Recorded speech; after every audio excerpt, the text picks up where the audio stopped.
Hello, you're watching us here on CredAvenue presents Unlock Credit. That is what we're talking about today. After the budget was announced, and there was a specific capex push that was made by the Finance Minister Nirmala Sitharaman. The overall capex budget this time around 7.5 lakh crores. This compares with 5.54 lakh crores the same time last year. And we have with us an extremely knowledgeable expert out here. Shubham Jain joins in from CredAvenue. He will give us a sense of what this budget can actually do in terms of unlocking growth, unlocking credit for us. Thank you so much, Shubham, for joining in. It's indeed an honor having you here. Yeah, thanks, Mangalam, for having me, and it's indeed a pleasure to be conversing with you and the viewers here. So definitely, as you have put it very rightly, this budget has really shown us the path of infrastructure-led growth.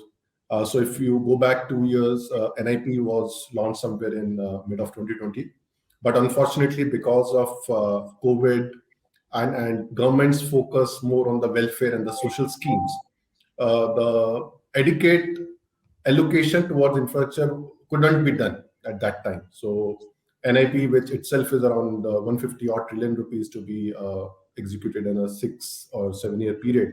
So that means you have to spend around 22 trillions every year. But if we see in the past, maybe on an average, we were spending just 10 trillion rupees.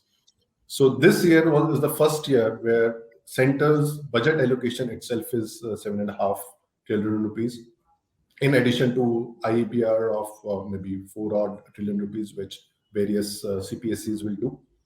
And then the push to the states, where they have also relaxed their borrowing capability from 3% to 4% and giving them 50-year long-term loan, interest-free loan of 1 lakh crores.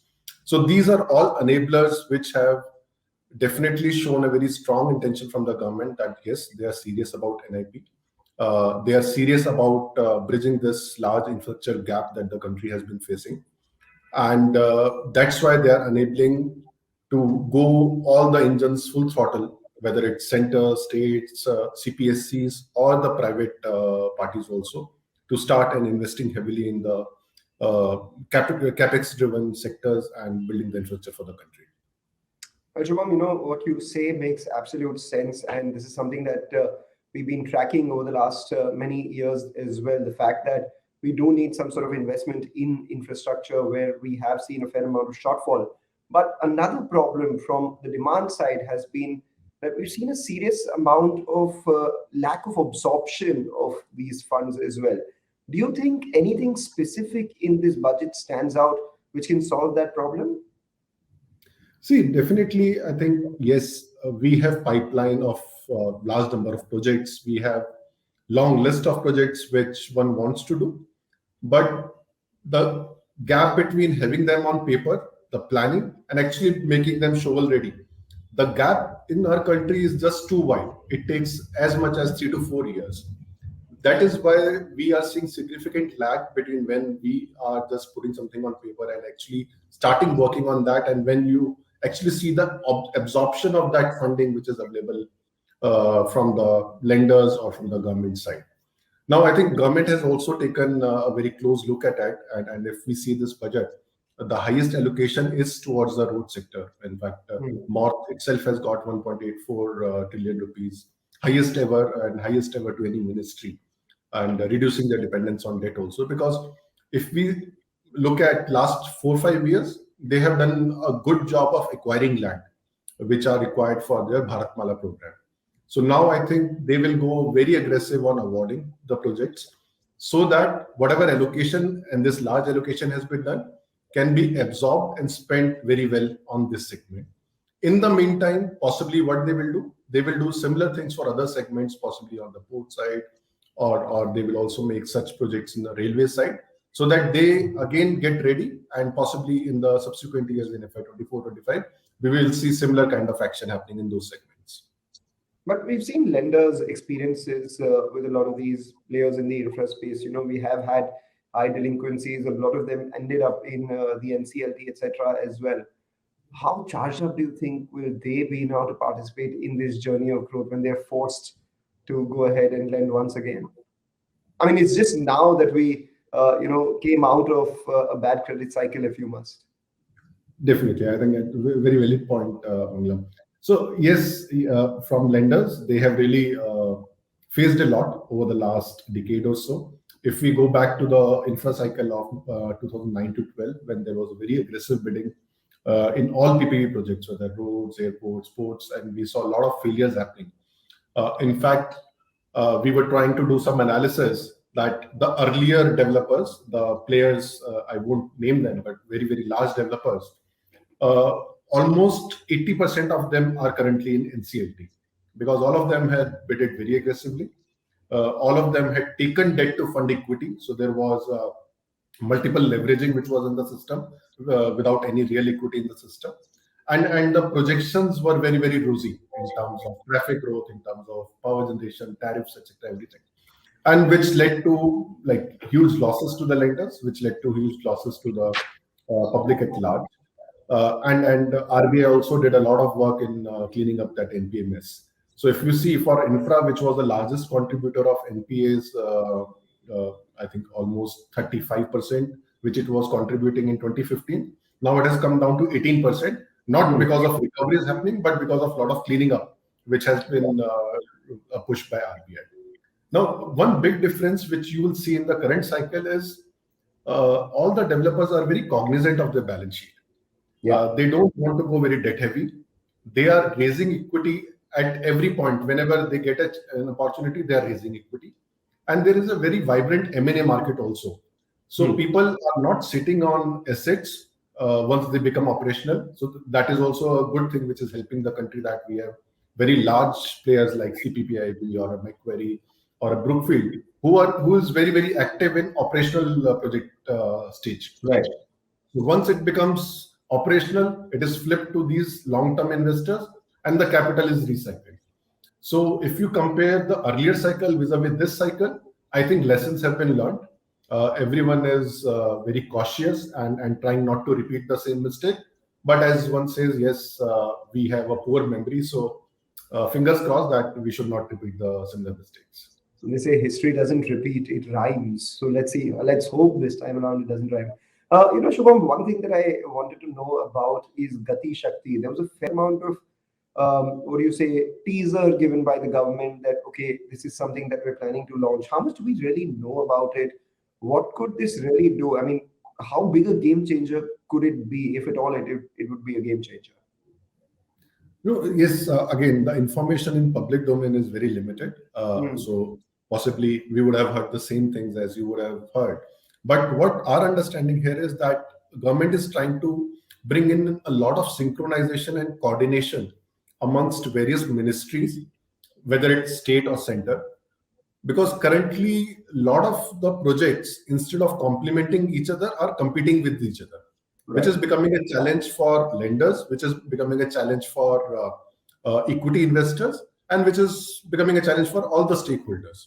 Now, just to give you an example, you may have seen, like possibly in your locality, a new road has got just laid, and after 4 days, the other authorities are coming up and digging it up to lay possibly optical fiber or something else. Right. Why it is happening? Because there is no coordination. No one knows that when is the road is getting laid and when the cable has to be put in under the ground. So everyone has been operating in silos. Now, what Gati Shakti is trying to do? Okay, let's bring everyone on the same page, on the same portal, so that if I am controlling an authority, I know that if I have to work on in a certain region, certain area, what are other people planning to do in the same region, so that it can be a more synchronized effort. So what we are hearing that by March 2022, even all the state authorities will get on board on this Gati Shakti platform.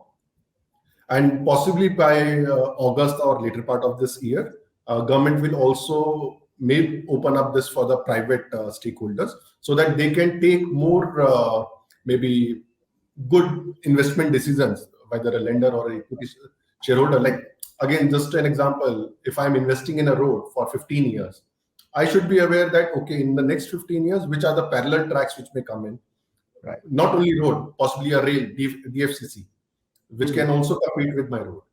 So if I have all this information upfront, it can really help in making better investment decisions. So I'm surprised. Why did it take so long then for one to, actually formulate something like this, which is so intuitive to you and me as commoners, where we wonder that why is it that another authority has come and dug up this road, which was dug up by another authority just about 4 days ago.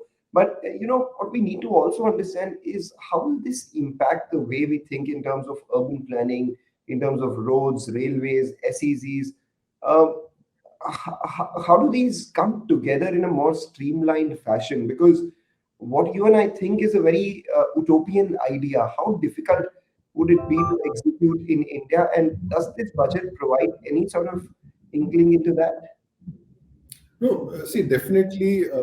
Okay, we cannot go in the past and see why it was not implemented earlier. So I would say better late than never. Yeah, yeah. But definitely, it's a very good step, and it's not an easy step. See, for center to possibly liaison amongst the ministries is one thing, but then to integrate it with all the state authorities also, where you have possibly each state having hundreds of authorities, so we are talking about multiple of hundreds.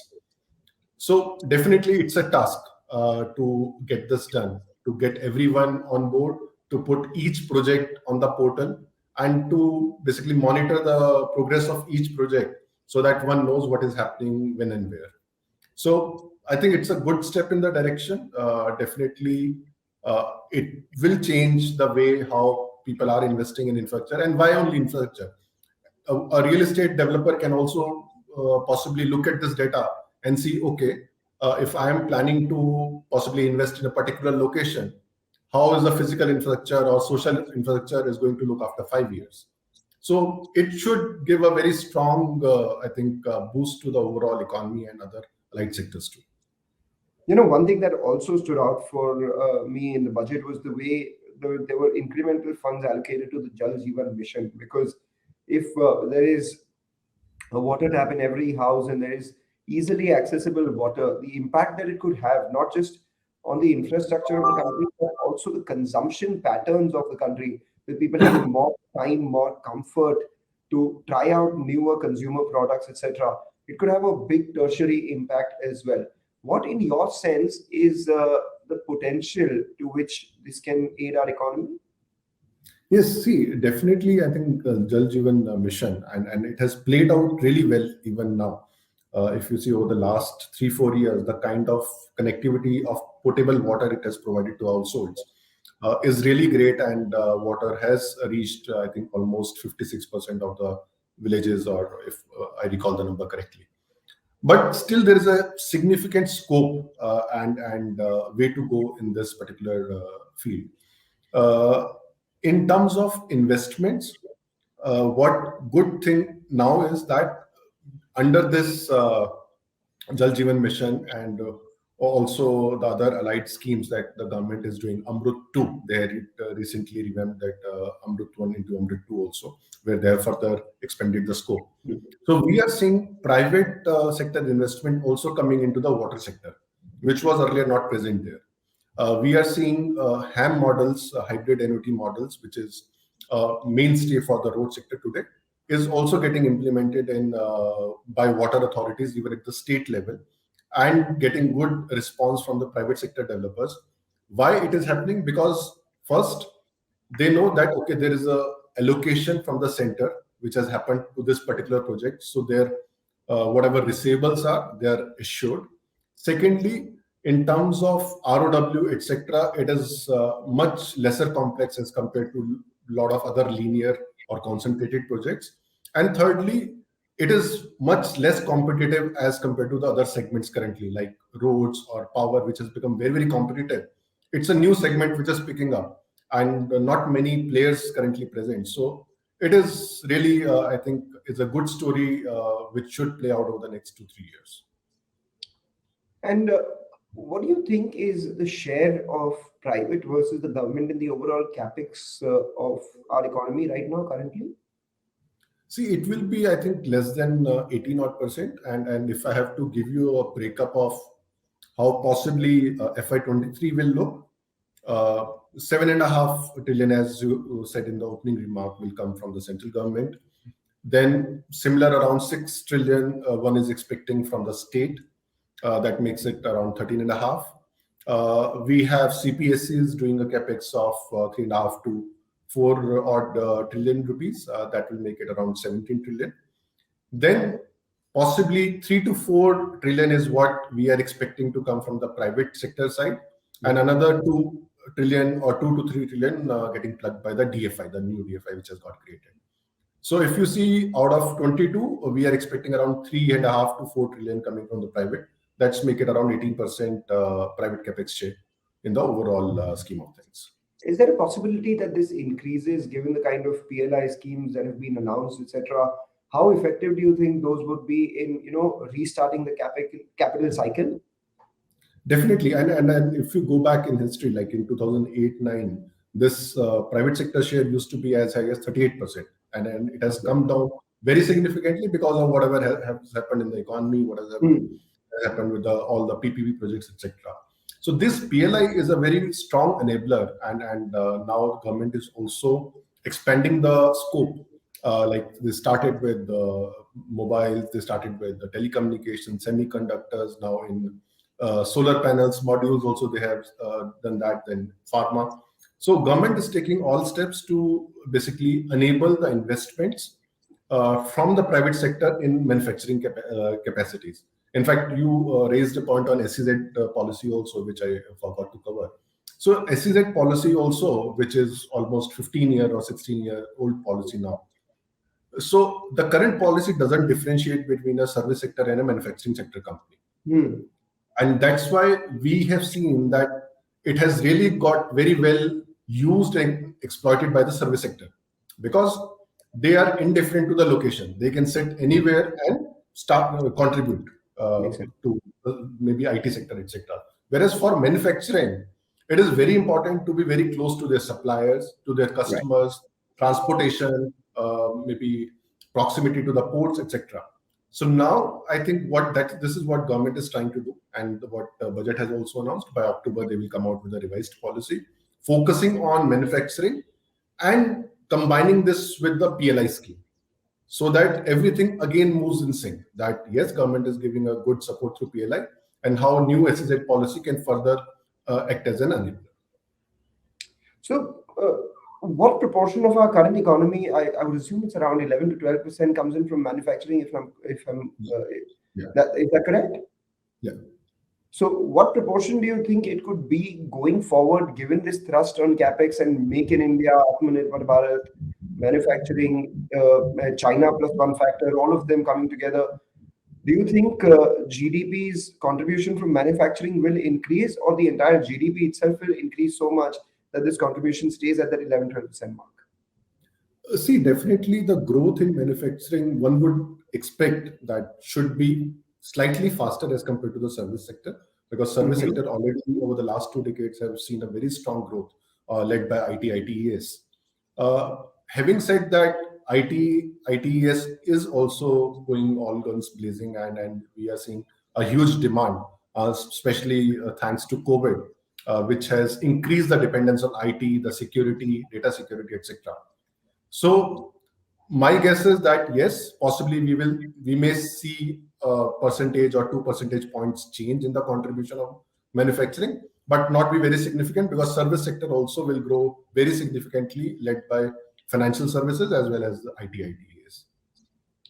I track the consumer companies extremely closely, and every management that I speak to, they usually say that we have no problems putting in any sort of capex so long as you can show us the demand. To that extent, do you think this budget has done a little less in terms of giving more money in the hands of people? Yes, to an extent, yes. Like if you see revenue expenditure, it has hardly moved by 0.9%, what this budget has estimated for FY23, and which would have given possibly direct money in the hands of consumers through a lot of subsidies and schemes like Manrega, etc., and also through FCI and all. So this budget has focused on creation of capital formation, capital investment, which may have much longer term impact in terms of earning capability, revenue generation, and overall disposable income, which is in the hand of the consumers. Yes, it may not be a short-term panacea. It may not really help boosting the consumption in various other sectors within this fiscal, but it will have a long-term impact. Having said that, if you just compare, and there have been several studies, revenue expenditure has a multiplier effect of maybe around 0.95, 0.9x, 98x on the GDP. Whereas capital expenditure, the study says, has a multiplier effect of more than 2 times, because there are so many other allied industries which are attached to the capital, this investment sector. Right. So overall, definitely it's possibly a good foothold for a stronger future, which we can see. But as you rightly pointed out, not much in the hands of the consumers. In FY20, it was 1.6% as a percentage of GDP. That's capex that I'm talking about. In the peak between 2002 and 2005, I remember it being above 3%, 3.2%, if I'm not mistaken. This year, it's been projected to be around 2.9. Do you think we have it in us to go all the way up to over 3% and settle around at 3.5%, 4% every year? And yes, definitely, and that's the need. If we have to really, if we are serious about NIP, even if it gets delayed by a couple of years, that is okay, because it's a very, very large program. But settling at this 2.9 may not really help us in achieving the NIP even by 2027. So definitely it has to be increased to possibly at around 3.5% of the GDP, because fiscal deficit also has to be controlled. So again, the challenge with the government, that they have to maintain a very good balance between the fiscal deficit as well as what they are trying to build on the capex side. And till the private sector investment starts flowing in very rapidly, the burden has to be borne by the government. So just a short answer to your question, yes, it has to increase to around 3.5% if we have to complete NIP even by 2027. But at the same time, fiscal deficit path, which the government has chosen to follow, that again will play a very important role on what kind of allocations we will see in the future. We speak to a lot of foreign investors here on our channel, and they're not as worried about the fiscal deficit so long as the money that is being used is spent, all towards capex as against revenue. Would you have a sense of how these things pan out in other countries? Would you have any sort of perspective on that as against India, which is just about 2.93%? I assume there would be countries much higher than us here. Yeah, see, if we see what possibly US has done in maybe 1960s, 70s, when they were spending as much as 5% of their GDP, then if we just take recent example of China, what they had done in the first decade of this century, they were spending almost 6% of the GDP. And we all know where China is now in terms of the size of the economy. And now possibly this is our chance to maybe expedite and increase the share of capex. And I totally agree with the view which foreign investors are also giving you, that as long as the money is spent in capital formation and on the right maybe avenues, I think one should not be overly worried with the fiscal deficit, and which we also saw in budget, right? Even there was some slippage from 6.8%, which was budgeted. We are ending at 6.9%. But that was not really maybe bothering the government much from taking this huge capex stance of 7.5 trillion. So I think government has also got similar comfort from the foreign investors. So what you're basically saying is that the 3.5% that you and I are talking about won't cut it. If you look at the US, if you look at the China, you have to go all the way up to 5 to 6 odd percent. Long way to go there. Let's hope that happens, and let's hope that kind of absorption happens, that kind of execution happens, because what's on paper and in in reality, there is a bit of a slip between that cup and the lip. But if that was to happen, most definitely it would be an impeccable infrastructure-driven growth that we would see in our country. And why would the GDP then stop at just 5 trillion, which is the goal? It would go much beyond that as well. Thank you, Shubham. This has been great. So with that, let's go on to getting all our audience questions answered. Ronit Srivastav asks a very pertinent question. What about tier 3 infra sector? What has happened out there? No, again, if you see, there's a strong spillover effect in tier three also, and I think he's talking about the small subcontractors. Right. Now, as the overall size of opportunity increases for everyone, so it trickles down. Now, what we have seen, like people or the contractors who were earlier just acting as subcontractors, maybe 6 years earlier, now have assumed the role of mainline contractors, and they are taking projects directly from the authorities. One is Right. that their eligibility has got created because of whatever past work they have done. Secondly, due to COVID, government also relaxed some of the qualification criteria, which though has annoyed larger players because they are seeing a lot of competition coming from tier two players now. But at the same time, it is really helping in augmenting the capacity which is required to execute this large plan of NIP. So we will see some competition coming in, maybe creating some kind of disturbances in the ecosystem for some time. But overall, as long as the financial and the bidding prudence is maintained, I don't see a big challenge here. And I think everyone is growing.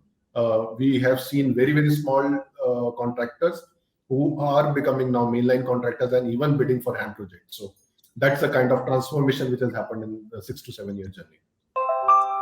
All right. Another question comes in from Shivratan. He wants to know, how does he benefit from the PLI scheme? Well, we would have liked some more information on that. Is he a manufacturer? Is he a business person? Is he a regular consumer? Because then we would have more specific answers as to how he would benefit. But assume he is a consumer slash regular business person. Not sure if he has a manufacturing capacity, but I will, take the liberty of answering on your behalf on this one. Shivratan, if you are a manufacturer, then you would probably be best suited to speak to some expert as to what product does your, what category does your product fall under, and would there be a scheme that would definitely benefit you? If you are a person who's just a consumer, well, there will be products which will be made in India, and by virtue of being made in India, they would, one, help your community around you. Secondly, what they would do is that they would cost slightly lower than what it would if it was being imported. And thirdly, more importantly, it would create an infrastructure around you which would give more jobs to people around you, and which will also lead to your business doing well. Because say, for instance, there is a factory in your neighborhood which comes up on account of this PLI scheme, and you are a person who supplies textiles, or you are a person who has restaurants, those factory workers will go ahead and in turn increase their consumption from your business. So it will definitely benefit you. But I'm sure, Shubham, you'll have a little more to add. Yeah, Mangalam. So I would just say that if he is an individual who is facing a long wait for a car because of shortage of semiconductors, so if PLI scheme goes through and we start manufacturing a lot of semiconductors in the country, that will definitely reduce our dependence on the imports. And not only semiconductors, that was on a lighter note, but overall, as Mangalam has rightly pointed out, definitely if we start manufacturing within the country and we have all the capabilities, definitely our overall dependence on imports will reduce drastically. In fact, we may start exporting very soon. We have already started exporting many other critical components. Right.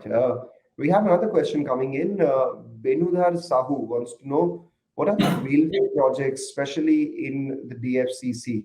Well, the dedicated freight corridor, everyone's talking about that. Tell me more.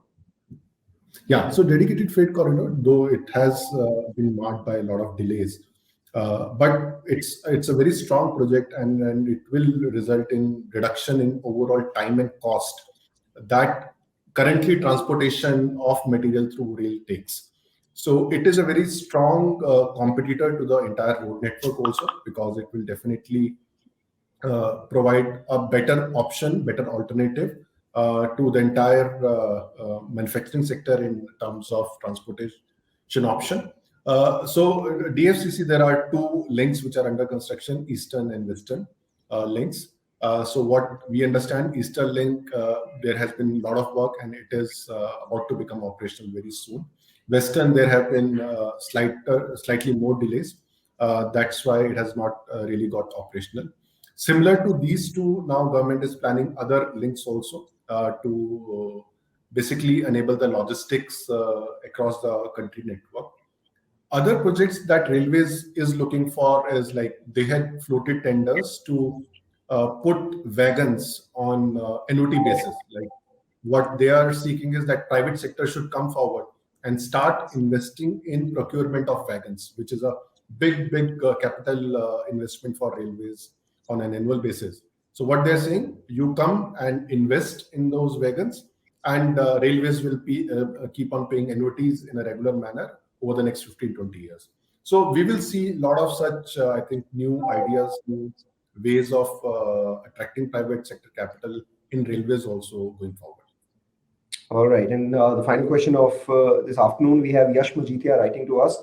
He has an interesting question because he says that there is a significant thrust on regional mass transit projects. And on the other hand, there's also heavy capex in roads and highways, which would further lead to increased private transit. Aren't these development philosophies contradictory? What I'll do is I will again take the liberty of modifying this question by saying that these aren't contradictory philosophies, these are corroboratory philosophies, in fact collaborative, because you would want both private transit as well as mass transit to go ahead and take place for the economy to grow in a certain way, because you can't be focusing only on public transport and not focus on private transit. And in any case, if you talk about maintaining roads, highways, developing that need not necessarily mean private transit, because most of the highways currently are occupied by trucks and public transport, medium of public transport as well.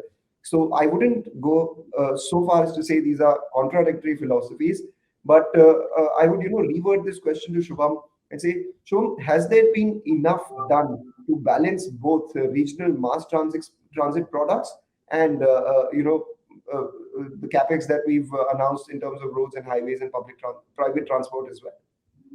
No, I will definitely allude to the point that you have said, Mangalam, that yes, both are. I also see them complementary and collaborative, and that is just the sheer size of the population that we have in the country. So government also have to see that okay, there are different classes within this population, and where is the dependence of each class on whether a public transport or a private transport, and the way the population has grown. So there has been, I think, a good balance which the government has tried to make. So if we just put metros or railways under the mass transport, mass transit projects, and if we put roads possibly on the private side. So if you see over the last 5-7 years, the allocation to both have been very similar, Hmm. and the focus has been very similar, because I think everyone understands that yes, they have to go in parallel, hand in hand, and they will not be competing.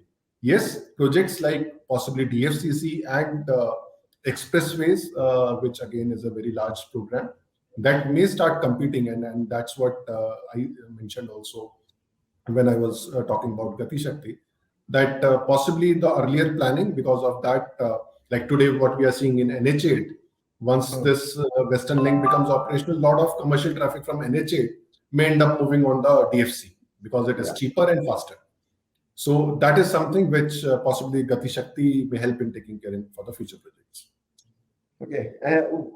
Before we move on to the optional fifth question that we have right now, tourism, the infrastructure around tourism is something that we haven't discussed this time. They wanted to give hotels the infra status as well. Yeah. They were looking at including, tourist spots, etc., or all the infra related to, going into tourism as one of the drivers as well. But I'm not sure if much was announced this year. Yeah, see, yes, definitely that was one of the wish list items from hospitality industry. So 3 years back, they included the affordable hotels, 3 and 4 star Exactly. category, Remember that. Yeah. and with the population, I think lesser than 10 million, those cities.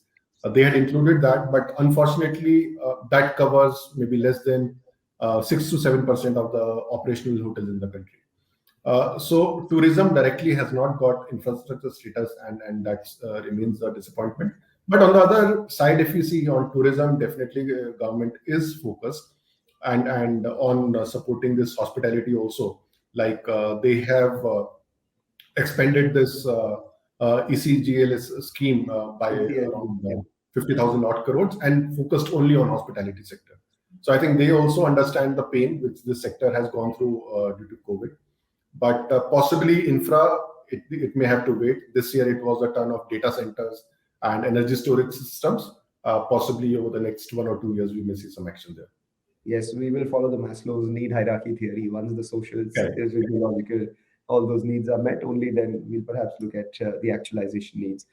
Thank you so much, Shubham. This has been an absolute pleasure speaking with you. Any final thoughts that you would have? No, same. I think we are very optimistic about how the things are panning out. Was pleasantly surprised by RBI's today's very dovish stance also that they have taken.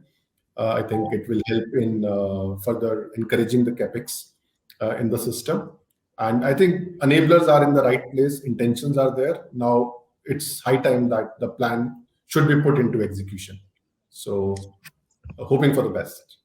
Hoping for the best, and let's hope that this does unlock credit that we're hoping for. Thank you. Good. Thank you.